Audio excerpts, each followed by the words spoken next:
Bonjour à tous, très heureuse de vous retrouver pour cette émission spéciale. Élise Beukel a annoncé sa démission de la municipalité nyonnaise. Mais alors, pourquoi démissionner?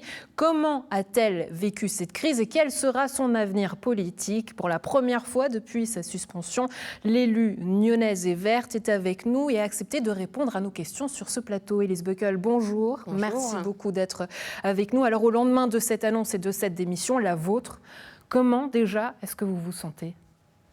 Je me sens sereine par rapport à cette décision. C'était une décision mûrement réfléchie. Je pense aussi que c'est la meilleure décision pour le bien commun, pour la ville. Et puis c'est une décision qui est alignée avec mes valeurs, mon éthique, mon intégrité. C'est aussi une décision qui est, je pense, la bonne décision pour ma famille. Ouais, c'est une décision qui a été difficile à accoucher. On a un peu entendu des va-et-vient. J'imagine que c'était difficile à la prendre. Pourquoi ? Oui, c'est vrai que je m'étais engagée dans ce mandat politique avec beaucoup de courage, de conviction et de persévérance, puisque j'étais en fait avant déjà conseillère communale depuis 2018. Les Verts m'ont encouragée à me présenter. J'ai hésité, ensuite j'ai été choisie. Je me suis vraiment lancée dans cette campagne, qui a été une campagne magnifique d'ailleurs pour les Verts. On a fait un très très bon score et c'était une dynamique collective excellente. Pourquoi avoir hésité à ce moment-là, Élise Beukel ? J'avais déjà beaucoup de projets sur le climat, je travaillais aussi aux Nations Unies. Ensuite, c'est vrai que je me suis laissée porter par la vague verte. Et comme j'ai été choisie, j'ai pris ce défi tout à fait au sérieux. Et je pense qu'on a fait vraiment une très belle campagne, puisque ça a permis aux Verts d'être le premier parti politique de Nyon.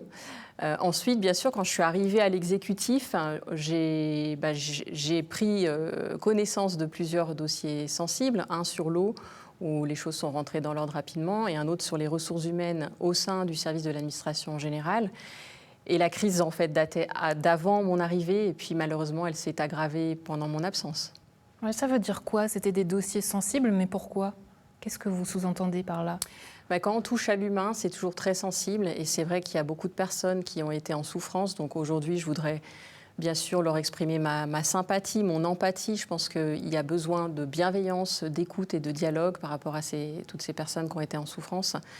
Ensuite, moi, j'ai été suspendue de mes fonctions, donc j'ai quand même un sentiment d'inachevé, puisque c'est quand même une situation très inédite où j'ai été privée de la capacité de remplir ma fonction d'élu. Pourquoi une situation inachevée? Qu'est-ce que vous auriez pu faire de différent, ou en tout cas, qu'est-ce que vous auriez voulu faire de différent surtout? Alors, il y avait aussi un chantier très important qui était le règlement du personnel. On avait vraiment commencé un dialogue de très bonne qualité avec les partenaires sociaux. Donc ça s'est interrompu au moment de ma suspension, malheureusement. Je pense qu'il aurait fallu faire peut-être preuve de plus d'empathie, plus d'écoute. Et puis, bien sûr, il y avait tous les dossiers sur l'énergie qui sont très, très importants, qui continuent, bien sûr, mais que j'avais aussi travaillé pendant de longs mois. Donc, j'aurais bien sûr aimé continuer à travailler sur l'énergie. Mais je ne l'ai pas pu et je pense que ça, c'est une question qu'il faudrait réfléchir à un niveau institutionnel. C'est est-ce qu'on doit suspendre des élus en cas d'accusation quand ces accusations-là ne sont pas fondées, puisque ça pose un problème pour la démocratie. La loi, c'est vrai, c'est peut-être une solution peut-être pour les Verts qui auraient d'ailleurs cette volonté-là, je le sais. Mais pour revenir sur votre parcours, c'est vrai que vous nous avez dit que vous êtes une femme de combat et aujourd'hui, finalement, cette démission, elle est accompagnée d'une lettre que vous adressez aux citoyens, aux Nyonnais, mais aussi à ces personnes-là qui ont été en souffrance. Si je vous lis, c'est écrit « Aujourd'hui, j'ai une pensée pour toutes celles et ceux qui sont ou ont été en souffrance, et cela même bien avant que je prenne mes fonctions. Je leur exprime toute mon empathie. Il nous faut les écouter et remettre l'humain au cœur de la gestion de la ville. » Pourquoi abandonner ces personnes-là au travers de votre démission ? Écoutez, après, il faut prendre... J'ai vraiment regardé tous les facteurs, c'est-à-dire la situation juridique, la situation familiale, la situation politique. Donc, il y a quand même 3 plans, on va dire, c'était 3 fronts, finalement, que j'ai dû mener ensemble. Sur le front juridique, bien sûr, c'est une très bonne nouvelle, puisque la décision de justice est très favorable. Donc ça, on est extrêmement... contente avec Maître Michelot, on a fait un très bon travail sur ça. Mais pardonnez-moi, Élise Beukel, avec votre départ, est-ce qu'aujourd'hui la situation, elle se règle ? Je ne crois pas, malheureusement. Je ne crois pas que ce soit réglé. Mais malheureusement, il faut, pour changer les choses, une majorité au sein du collège municipal. Et mon sentiment, c'est que ça sera difficile de faire passer mes dossiers dans une telle situation politique. Je pense qu'après un tel séisme politique, il faut du temps pour reconstruire les alliances, pour reconstruire la confiance. Ça veut dire quoi, qu'à Nyon, ce schéma va continuellement se renouveler? C'est ce que vous nous dites?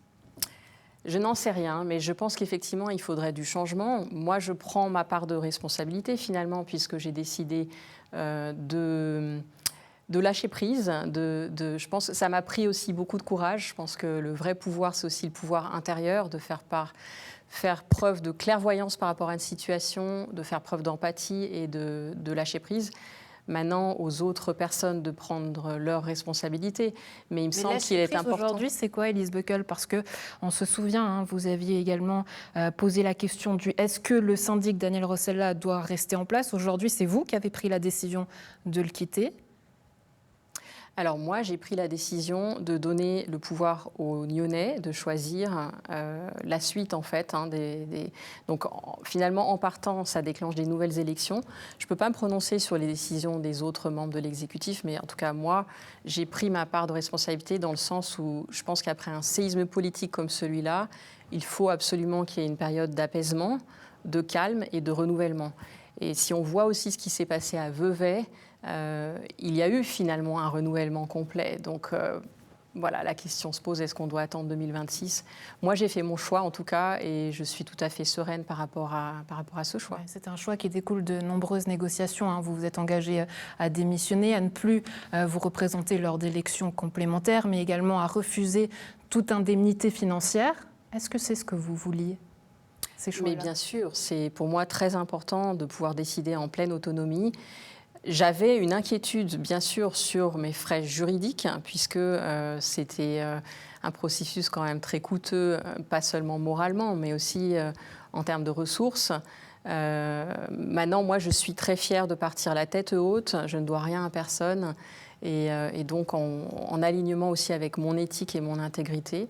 Je pense que de l'autre côté, peut-être... Mais vous avez vraiment le sentiment de partir la tête haute? On peut se poser la question, hein, puisque cette décision, finalement, elle a eu du mal à être accouchée. On a senti ces va-et-vient où finalement vous avez aussi hésité. Vous avez dit, je vais réfléchir jusqu'au 9, le 10, peu importe. Mais ça veut dire quoi? Est-ce que réellement vous pouvez partir la tête haute? Écoutez, moi, je me sens tout à fait à l'aise avec ma décision et je suis aussi contente d'avoir pu prendre cette décision en toute autonomie, sans aucune pression. C'est vrai que j'ai fait face à certaines pressions dans le passé, mais au moment où j'ai pris ma décision et où j'ai envoyé ma lettre cette semaine, c'était une décision complètement libre et sans contrepartie et sans pression. Ouais, c'était quoi ces pressions ? Je ne peux pas vous dire plus que ce que je vous ai dit maintenant. Oui. Aujourd'hui encore, vous ne sentez pas totalement libre de parler? C'est ce que ça veut dire, Elise Buckel? Je me sens libre de ma parole. Maintenant, bien sûr, en tant qu'élue, tous les élus sont soumis au secret de fonction. Donc, je suis obligée d'être prudente par rapport à ça. Le secret de fonction, ça fait partie des principes de respect des institutions, le secret de fonction et la confidentialité. Donc ce sont deux éléments importants. La collégialité, pour moi, c'est quelque chose d'assez magique dans notre système démocratique suisse, puisqu'on peut travailler avec des gens de tous les partis politiques avec un objectif de bien commun. De la même façon. Mais quelque part, à Nyon, c'est une idéologie. Cette collégialité, elle n'a absolument pas fonctionné.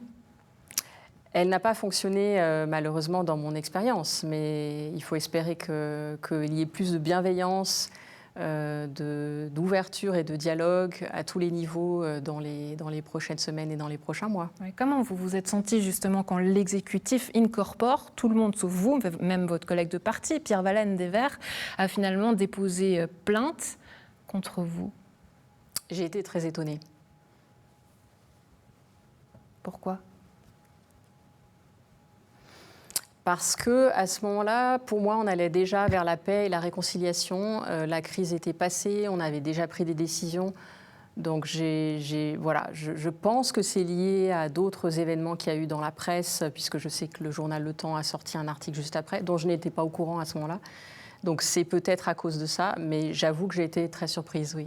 Ouais, le fait aujourd'hui d'avoir eu cette suspension du Conseil d'État, ensuite, forcément, il y a eu une procédure, beaucoup de choses s'est dites, mais très franchement, Elise Buckel, est-ce que vous regrettez quelque chose dans tout ça? Parce qu'il y a quand même eu une décision, hein, c'est important, un procureur, un ministère public, je veux dire, c'est pas rien tout ça, on est devant la loi, le judiciaire, c'est sérieux. Vous-même, en tant qu'élu, il y a certainement des erreurs.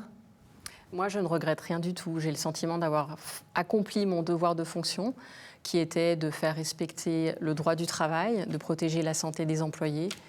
Et donc, je me sens alignée avec mon éthique, avec mon devoir. Et j'ai fait ce que j'ai pu dans le cadre du collège municipal.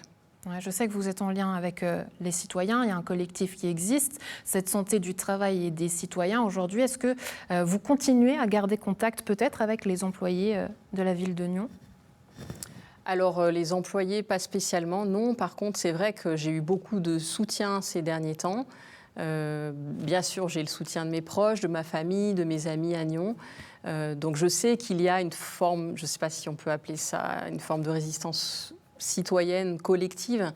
Mais je n'ai pas eu plus de contacts ces derniers temps. C'est vrai que depuis de septembre à maintenant, j'avais pris un petit peu de distance aussi.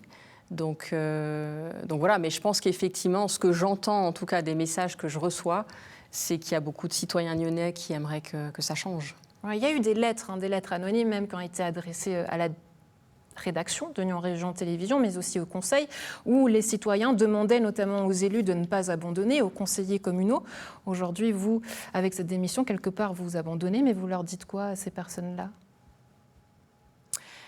Je pense qu'il faut toujours garder le cap de ces valeurs, des valeurs humanistes. Il faut toujours garder ce cap-là. Et moi, j'ai dû aussi mettre dans la balance mon équilibre personnel, ma famille. Donc ça, c'était aussi important. Et j'ai dû aussi voir où est-ce que je pouvais encore investir mon énergie de façon positive. Et c'est vrai que le constat est qu'actuellement, je peux avoir plus d'impact dans les initiatives que j'ai lancées sur le climat à l'international, mais aussi au niveau local. Et au sein de cette municipalité, il me semble que j'aurais investi beaucoup d'énergie avec peu de résultats. Donc dans ces cas-là, on doit faire aussi la balance de quel est l'espace où on aura plus d'impact en fait, pour un impact positif. C'était une impasse. Je pense, oui. Donc je pense que c'est effectivement sage d'adapter la trajectoire. En tout cas, moi, le cap de mes valeurs, ça a toujours été le même. Ensuite, on peut aussi choisir avec qui on travaille. Ouais, ces valeurs, c'était lesquelles ? Donc j'en ai parlé, c'est vraiment l'humanisme, des valeurs humanistes. Ce sont des valeurs que je pense que mes parents et mes grands-parents m'ont transmises. C'est quelque chose qui est assez profond. Peut-être le féminisme, j'étais pas du tout féministe avant, mais j'avoue que cette expérience en politique m'a rendue peut-être plus sensible aux questions du respect des femmes, que ce soit au travail ou en politique. Et puis bien sûr, l'écologie, ça c'est mon combat depuis très très longtemps. La transition énergétique, le climat. Et ça aussi, malheureusement, le plan climat n'a pas beaucoup avancé, en tout cas dans le cadre de la municipalité pour l'instant. Mais c'est intéressant ce que vous dites. Vous dites que cette crise administrative, elle a changé aussi quelque part vos valeurs. Vous êtes, vous, devenu féministe. En fin fond, on entendait beaucoup qu'il était question de témoignages de femmes. C'est ça ? Il y avait beaucoup de témoignages et il y a beaucoup de personnes qui ont été en souffrance. Donc moi, j'ai de l'empathie pour toutes ces personnes. Et voilà, c'est tout. Je ne peux pas vous en dire plus à ce stade. Ouais. C'était une mission que vous sentez. On a tous des missions dans la vie. Quand on grandit, parfois on se sent porter certaines valeurs. Aujourd'hui, c'était ça. Elise Buckel, il fallait défendre ces questions-là, coûte que coûte. Ma mission de long terme, je pense que c'est vraiment le climat. Mais bien sûr, le climat, ça va toujours avec le bien-être humain, c'est toujours lié. Donc c'est les deux ensemble. Pour moi, c'est toujours la planète et le bien-être humain. Et c'est vrai qu'à Nyon, je crois qu'il y a vraiment besoin de remettre l'humain au cœur de la gestion de la ville. Oui, mais ça veut dire quoi? Que l'Elise Buckel, qui est devenue féministe, quelque part, elle s'est cassée les dents? Non, pas du tout, parce qu'au final, moi, comme je l'ai dit, je pars la tête haute, dans le sens où je me sens tout à fait alignée avec mon éthique, mon intégrité, avec le respect de la loi, le respect du droit. Et je ne peux pas faire plus que ce que j'ai fait. Ouais. Dans le cas des institutions, il faut respecter aussi les institutions. Ouais, pour terminer, c'est vrai qu'on a senti une grande lassitude, notamment du côté des Verts, de votre parti. Est-ce que vous-même, et par rapport à votre futur, ça vous a dégoûté de la politique, toute cette affaire? Alors non, je dirais pas ça, parce que je pense que la politique est importante, mais il faudrait redonner ces lettres de noblesse à la politique, la vraie politique. Et donc, je pense qu'à ce stade-là, c'est raisonnable et humble de faire une pause, de ne pas continuer dans ce cadre-là à Nyon. J'exclus pas de refaire de la politique plus tard, mais en tout cas pas dans ce cadre-là. Faut garder de bons contacts avec vos collègues des Verts? On entend un Oui. peu tout et son n'importe quoi, qu'il y a les pros et les élites, très franchement, j'imagine que vous l'entendez aussi. C'est vrai que ce n'est pas évident, parce que comme à Vevey, ce genre de crise crée des divisions. Maintenant, j'espère que l'harmonie et l'unité va revenir. Mais je veux vraiment, vraiment remercier tous les membres des Verts qui m'ont soutenue. Et je garde bien sûr des liens très forts, et certaines personnes qui sont devenues aussi des amis très proches. Ouais, c'est qui ces soutiens? C'est qui ces amis très proches aujourd'hui? Écoutez, je ne vais pas vous donner forcément tous les noms, mais en tout cas, je suis restée en contact assez proche avec Armelle Dupasquier, qui est coprésidente des Verts-la-Côte. J'ai aussi été en contact avec Alice Genoux, que je respecte beaucoup, qui est présidente des Verts vaudois. Et puis, bien sûr, ensuite, à Nyon, il y a beaucoup de conseillères communales et aussi de jeunes conseillers communaux qui ont, je pense, une autre vision aussi et envie d'autre chose, peut-être envie d'une autre façon de faire de la politique. Donc, je me réjouis de les revoir très, très bientôt, et je serai bien sûr à leur côté pour nos combats communs pour le climat et l'humain. Ouais, pour l'avenir, il y a le très proche et le plus éloigné. Déjà, le très proche, on se pose la question notamment de savoir si vous allez continuer à siéger. Est-ce que ça, c'est une envie, Elise Buckel? Écoutez, pour l'instant, honnêtement, je ne sais pas. Je m'en remets complètement au Conseil d'État pour savoir quels sont mes droits, quels sont mes devoirs.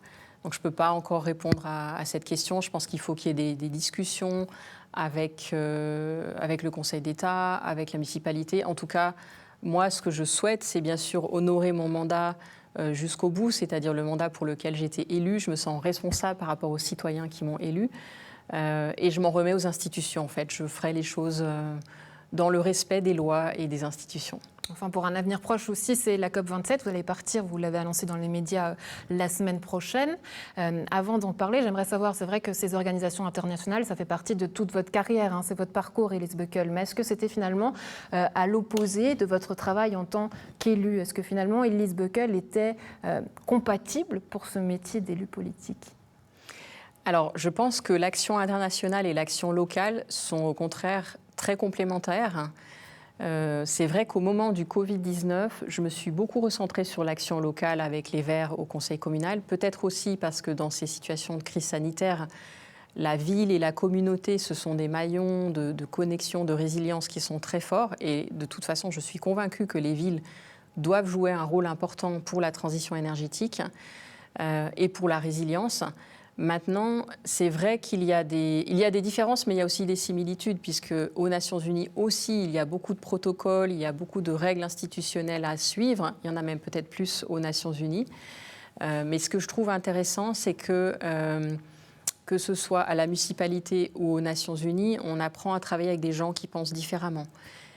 Donc dans une municipalité... C'est ce que Nyon n'a pas su faire, parce qu'on voit là justement des images de cette séance de crise extraordinaire, une séance qui avait eu lieu. Est-ce que c'est ce que Nyon n'a pas su faire finalement, travailler ensemble, ce que vous n'avez pas su faire en tant qu'élu, alors que vous aviez des divergences d'opinion? Est-ce que c'est ce qui a manqué?